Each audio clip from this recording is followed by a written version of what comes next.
To turn Graham Scarborough in the Ford Capri to go around the outside and nose ahead on the run up Hayward Hill, but Stephen Primmett still has the inside line. He breaks late and reclaims the lead, and then with Davidson, who's going to give Scarborough muscles his way up the inside on Scarborough, but Graham Scarborough's not going to let him have the position. He's on the inside line with Michael Bend and stays in second place. Yeah, that was really close.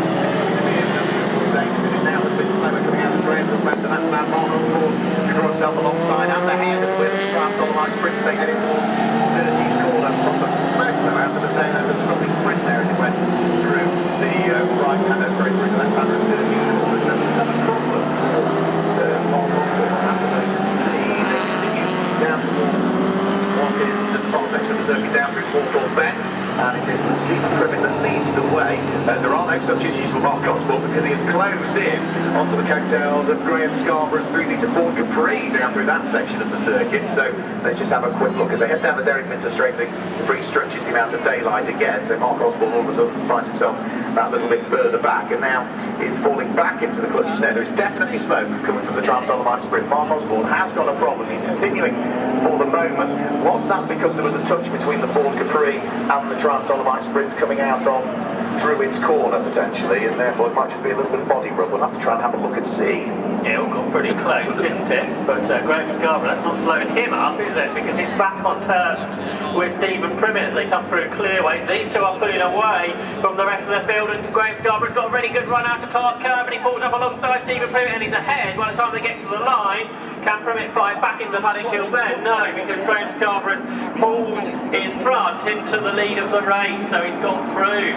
In third position still is Mark Osborne, ahead of Will Davidson, Mark Charlton and Jason Christie. The four-way back to the third of the lead. Primmett comes back down the outside and sideways, underlining the Graham Scarborough, who continues to lead the race, so he continues to be ahead of Stephen Primmett, which I'm sure is going to try and fight back with just under 5 minutes to go. Yeah, brilliant fighting between the pair of them, and again Graham Scarborough finds himself under pressure. They head towards the left-hander at Surtees this time through, but of course the 3-litre Ford Capri should have the legs over the 2-litre Ford Escort in a straight line, and they are now heading down through Pilgrim's Drop and up Hawthorne Hill into towards the Hawthorne Bend before too much longer. So Graham Scarborough stretches the amount of daylight, not by much, but by an extra car length as they head through Hawthorne this time through.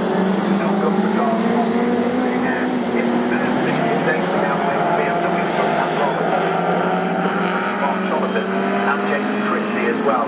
But it is still Graham Scarborough that's leading the way as he descends downhill out of Westfield through Dingle Dell and up towards the braking area for Sheen Curve, where Stephen Primmett might be able to carry a little bit more corner speed through that part of the circuit, not to get as late as he can do onto the brakes in towards Stirling's. And we've also now all of a sudden got Mark Osborne in third place, has been caught again by Will Davidson. Not sure where he lost time there, must have run a little bit wide somewhere because he got daylight between himself and the pack behind. He's falling back into their clutches again. We might have a change also for fourth place. Will Davidson under attack from Dakar and Mark Charlton, who cannot squeeze his way through. That's right, up front, Graham Scarborough getting away from Stephen Primmett. New fastest lap for Scarborough, 1:48.7, that's 1.4 seconds clear. And what's happening to Paddock for fourth, but Will Davidson holding off the attentions of Mark Charlton, and Jason Christie is trying to get involved in that battle as well as they head now uphill. They head in Primmett, but no shadow.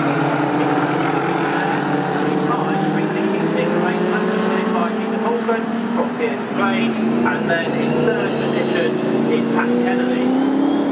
So that's the two Ford Mustangs that are there. It's a good fight actually for third of the pre-66s, because Pat Kennedy is not that far up the road from the number 47 car, which is going to be another pre-66 car, isn't it? So that's going to be car 90 Cox.